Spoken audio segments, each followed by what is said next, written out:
TB is one of the world's leading infectious disease killers and is spread person to person by germs that can potentially stay in the air for hours. ABC's Rena Roy explains.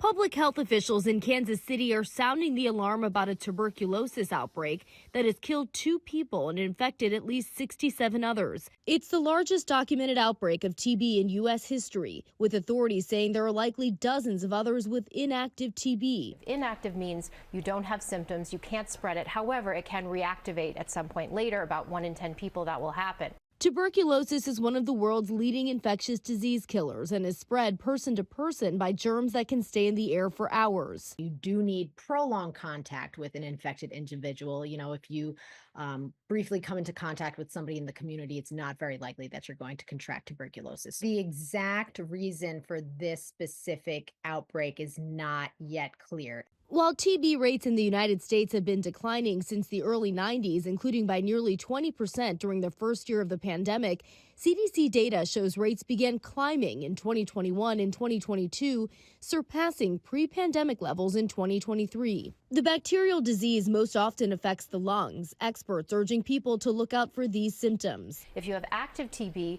the symptoms would be usually a cough that's prolonged over 3 weeks, sometimes a bloody cough, fever, night sweats, chills, weight loss, fatigue, weakness. Those would be the things to be looking for. A vaccine is often given to kids in countries where TB is more prevalent, though it hasn't been commonly used here in America. The Kansas Health Department says there is still a very low risk of infection to the general public there, adding right now they are focused on giving infected patients the appropriate treatment to help stop the spread. Rena Roy, ABC News, New York.